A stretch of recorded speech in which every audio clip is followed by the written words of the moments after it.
इसीलिए हम कहते हैं संकल्प क्यों करते हो? पता नहीं शाम तक जीवित रहें कि ना रहें, हमें भरोसा नहीं, तो हम संकल्प क्यों करें? भाई मैं ये करूंगा, ये संकल्प तो वो करे जिसको कल का भरोसा हो। अपने लोग तो ऐसे मृत्यु लोक में है कि अगले सेकंड का भरोसा नहीं। तो ऐसी प्रार्थना करनी चाहिए कि हे प्रभु, यदि आपने मुझे जीवन दिया, सामर्थ्य दिया, समय दिया, तो ऐसी हमारी भावना बन रही कि हम 108 परिक्रमा कर लेंगे। और अगर नहीं समय, नहीं शरीर सामर्थ्य रही, तो हम एक को नहीं करेंगे, तो कोई अपराध नहीं लगेगा। अगर संकल्प ले लिया कि अब 108 करेंगी, तो अब करना चाहिए। फिर देखो, संकल्प पूरा करना चाहिए। तो अभी जान तो शरीर में है ही, तो संकल्प के लिए फिर उसी कार्य में लगा जाता है। पर हम सबसे प्रार्थना करते हैं संकल्प ना लिया जाए। कभी कोई अगर नियम लेने की बात हो तो ये जरूर छूट दे दे कि हे प्रभु, यदि हमारा स्वास्थ्य ठीक रहा, हमारा जीवन रहा, तो हम आपके ऐसा कर लेंगे। और अगर नहीं रहा तो आपने कोई संकल्प किया नहीं, तो पाप नहीं लगेगा। ऐसे थोड़ा अपराध बनने की होती है कि 108 की। वो तब होता है जैसे कोई डील करते हैं ना, गोवर्धन महाराज मेरे पुत्र का नौकरी लग जाए, मैं 100 परिक्रमा करूंगी, तब जाके थोड़ा सा ऐसा ज्यादातर होता होगा। ऐसे भक्ति मिले ऐसा तो कम ही होता है। हाँ, तो करना चाहिए, फिर हमें लगता है करना चाहिए। पर अगर समय के पधार गया तो फिर कैसे कर पाएगा? मृत्यु लोक है और मरण धर्मा शरीर है, तो मुझे तो भरोसा 1 मिनट का नहीं अपने शरीर का कि 1 मिनट ही अगला जिएगा कि नहीं जिएगा। इसीलिए संकल्प विकल्प करने का अधिकार ही नहीं है। पता नहीं शाम तक जिएंगे, क्यों भाई? पक्का है किसी को? अब पता नहीं शाम तक जिएंगे कि नहीं, तो हम क्या संकल्प करें? हमें तो यही कि प्रभु जैसे चलावे वैसे चल रहे। परिक्रमा करवा दिया, परिक्रमा करने बैठे बैठे राधा राधा जप रहे, मांग के खा लिया, भगवान के भरोसे बाबा जी। ऐसे गृहस्थी में अपने धर्म कर्म किए, जब समय मिला तो परिक्रमा कर गए। अच्छा, प्रार्थना करना स्वामी से कोई गलत बात नहीं कि हमारे बच्चे की नौकरी लग जाए, हमारा काम बन जाए, जरूर करो। भगवान से नहीं करोगे तो किससे करोगे? करना चाहिए। पर ये करके कि हमारी कामना पूर्ण कर दो, हम इतना करेंगे, फिर बंधन हो जाएगा। हम इतना क्यों करें? तुम्हारी परिक्रमा करेंगे तो हमारा काम पूर्ण। स्वार्थी हो क्या? हमारे पिता हो, हमारे स्वामी हो, हमारी जरूरत है, मांग रहे कि प्रभु हमें एक संतान दे दो, हम आपको कुछ करेंगे। ये हम में बस नहीं, हमारे पास तो जो कुछ दिया हुआ सब आपका है नाथ। स्वाभाविक 108 परिक्रमा लग जाए, कोई बात नहीं। संकल्प मत करो, मांग जरूर लो, तुम्हें मांगना है। और छूट दे दो कि प्रभु यदि उचित हो तो ऐसा करना, अगर उचित ना हो तो प्रभु लाख बार मांगो तो भी पूरा मत करना। ये भक्तों की मांगे होती हैं, ये सत्संगियों की मांगे होती है कि नाथ मेरी आवश्यकता तो है, पर अगर आपको उचित लगे तो आप दे देना, और अगर उचित ना लगे तो मेरे मांगने पर भी आप ना देना। ये जब ये बात बनी रहती है कि जितना नाम जप होना चाहिए उतना नहीं होता, उतना, ये बात तो हमारे में भी है। इतनी पीड़ा तो हमको भी बनी रहती है कि जितना होना चाहिए उतना नहीं होता। इतनी पीड़ा हम अपने गुरुदेव भगवान में भी देखी। एक दिन उन्होंने कहा क्या बताएं, जीवन निकल गया, छक के नाम जपने को नहीं हुआ, रात दिन मंत्र में नाम में लगे गए, रात दिन 10 वर्ष समीप रह के सेवा में रहे। तो देख, बोले क्या बताऊं, पूरी जिंदगी निकल गई, छक के नाम जपले को नहीं मिला। तो भगवत भजन करने वाले में भजन की इतनी भूख बढ़ जाती है कि रात दिन भजन करने पर भी उसको ऐसा अनुभव होता है कि जैसा होना चाहिए वैसा। यही अखंड भजन बनाता है, यही अखंड। पर इस अखंड भजन होते हुए भी रोना आएगा कि प्रभु मुझे भजन करने की रुचि दे दो। यही भजन, असली भजन का ही फल है। भजन करते हुए भजन की इतनी भूख होना कि भगवान से भजन ही मांगना कि प्रभु मुझे भजन करते। अभी वो भजन नहीं होता जैसा प्रेम से होना चाहिए। हर एक महात्मा को, हर एक भजनानंदी को अनुभव होगा। और ये अगर हुआ तो भजन अखंड होने लगेगा। क्योंकि हम जिसकी पीड़ा महसूस करते हैं उसको हम भूलना कैसे बर्दाश्त कर पाएंगे? तभी वो अखंड स्मृति कर पाता है। और जो संतुष्ट हो जाता है भजन में, वो भजनानंदी नहीं होता। जो भजन में असंतुष्ट और भोगों में संतुष्ट रहता है वही भजनानंदी कहा जाता है। अपनी बात कहते हैं, मुझे तो गुरुदेव ने संभाला, नहीं तो साधन भजन हो रहा था, पर वो अहंकार जनित था। जब गुरुदेव ने कृपा करी तो हमारे अहंकार को चकनाचूर हुआ। तब ये बात समझ में आई कि गुरु कृपा से मोक्ष मूलम गुरु कृपा। गुरुदेव भगवान साक्षात करुणामय प्रियालाल के स्वरूप हैं। वो जब कृपा करते हैं तो अहंकार नष्ट हो जाता है, और अहंकार नष्ट होते ही दैन्यता आ जाती है। और प्रियालाल को दैन्यता बहुत प्रिय है, और वो दैन्यता कृपा से ही आएगी, और गुरु के चरणों में आसक्त रहो। देखो, हम आपको गुरु महिमा की एक बात बता दें। जब हम कोरा कागज होकर गुरुदेव के चरणों में समर्पित होते हैं, तभी हमारी हृदय में लिखा पढ़ी सही होती है। हम लोग क्या होते हैं, पूरा कागज रंगे हुए पहुंचते हैं और अपनी बुद्धि लड़ाते हैं गुरुजनों पर, इसीलिए हमारा काम बन नहीं पाता। यदि हम बच्चा बन के गुरु के चरणों में जाएं, जैसा बोले वो और वैसा करने लगे, तो गुरु को भी पता नहीं चलेगा, ऐसे शिष्य की उन्नति हो जाएगी अध्यात्म की, क्योंकि उसने उनको भगवान माना है। देखो, एक हम प्रसंग कई बार सुना चुके हैं। एक उड़िया बाबा ने सुनाया था प्रसंग कि एक बंगाल के भगत के मन में आया कि मैं गुरु बनाऊं। तो एक प्रसिद्ध थे काली के उपासक, उनके पास गए, और वो मदिरा पीते थे, वो जानते नहीं थे, वो मदिरा पिए हुए बैठे हुए थे। उन्होंने कहा, गुरुदेव, मैं आपको गुरु रूप से वरण करता हूं, मुझे मंत्र दे दो। तो शराब के नशे में लड़खड़ाते हुए मंत्र बोले, तो अशुद्ध मंत्र और अशुद्ध अवस्था, पर वो सीधा सरल भक्त भगवान मान के गुरु की छवि लेके पूजा में रख के और मंत्रानुष्ठान, अशुद्ध मंत्र। 1 साल ही हुआ कि मां भद्रकाली प्रकट हो गई, काली, और उनका बेटा, तेरा गुरु ढोंगी है। तो उनका, मां, पहली बात तो आप गुरु को ऐसा ना बोले, गुरु हमारे परब्रह्म है, आप ऐसा ना बोले। बोले, बेटा तो बहुत सरल है, जानता नहीं, वो शराब पीता है, और जो मंत्र दिया ना वो अशुद्ध है। मां ने कहा। तो उनका, मां, अब तो और विश्वास आपकी बात पे नहीं रहा।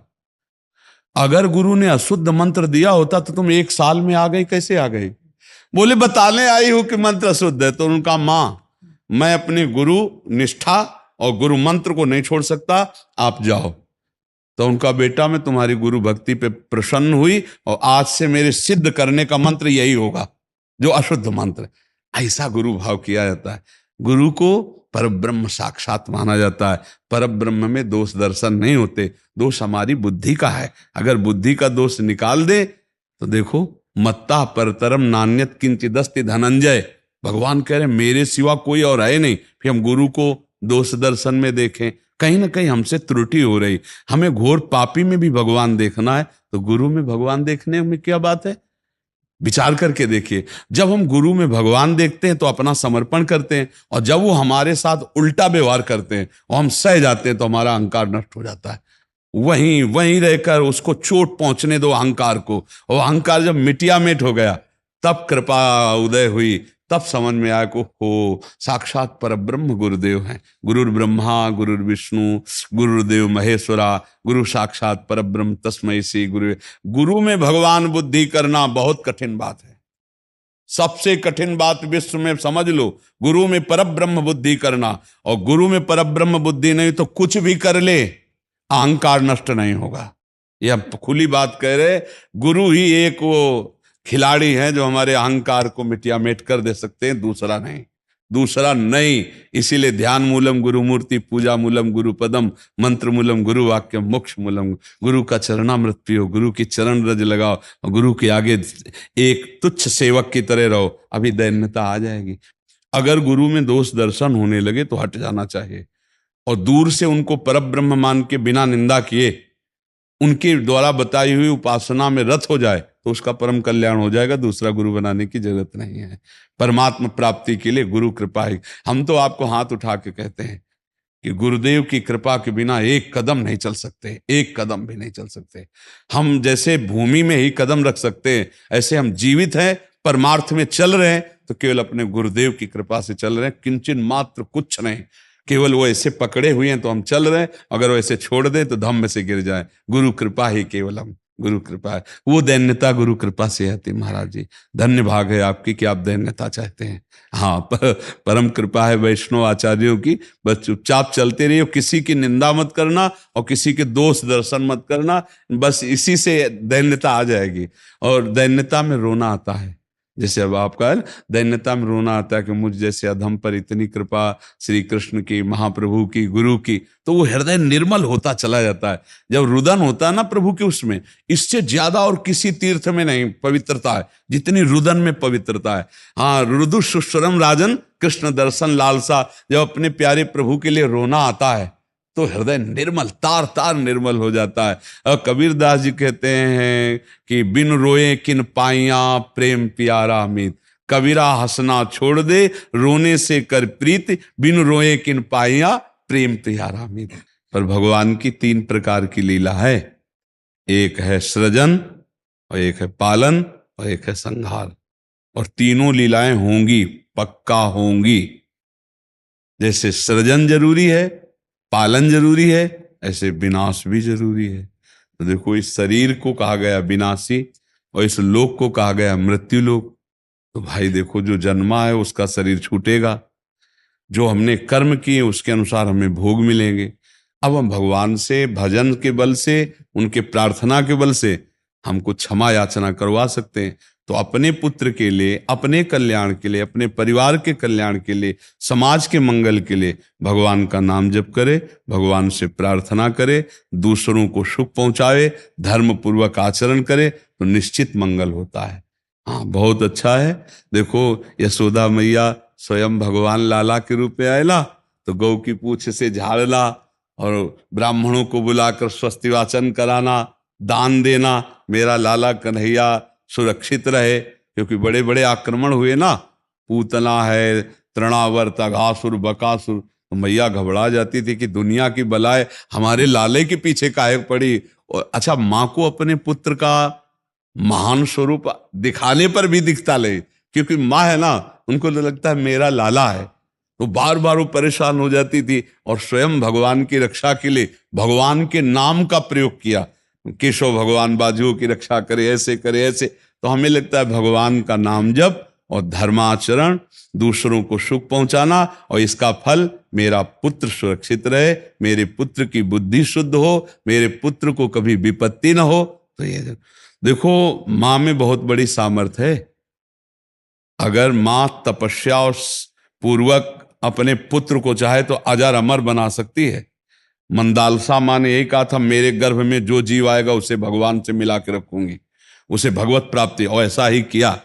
देखो, गांधारी जी ने जे भी सुना कि धृतराष्ट्र हमारे पति होने वाले वो अंधे हैं, तो पट्टी बांध ली।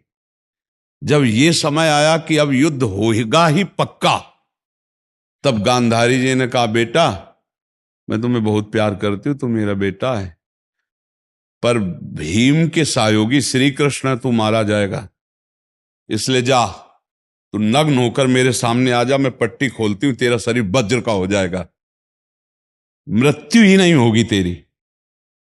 अब भगवान तो भगवान ही है। अब वो आ रहे थे नंग धड़ंग दुर्योधन, तो भगवान ने देखा उनका, अरे यार तुम इतने बड़े होकर बच्चों की तरह नंगे घूम रहे हो। तो उनका माँ ने कहा है, बच्चे हो, कम से कम कमर तो ढक लो इतना। ओ ऐसे पत्ता लगा के ऐसे, गांधारी ने जी ही आंख खोले ऐसे दे, उनका ये पत्ता क्यों लगा लिया? उनका, माँ तुम्हारे सामने नंगा कैसे आऊं?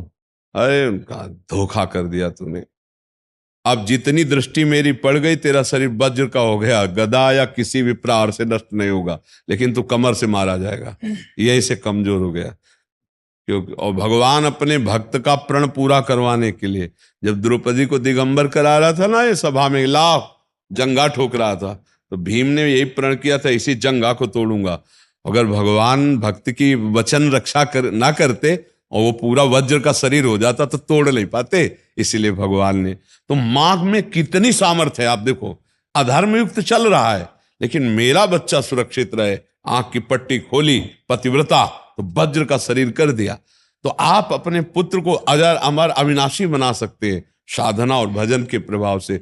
नाम से परम गति होती है। राधा नाम का एक हमने पद सुनाया था, अगर सत्संगी जन होंगे, रोज सत्संग सुनते होंगे, सुनो, राधा नाम है जीवन हमारा, राधा नाम प्राण आधार है। ये पूरा पद, राधा नाम ही हमें प्रेम में निकुंज में पहुंचाएगा। आखिरी पंक्ति है, निकुंज तक पहुंचा देगा ये राधा नाम। तुम्हें चिंता नहीं करनी। राधा वल्लभ श्री हरिवंश जपो या राधा राधा जपो,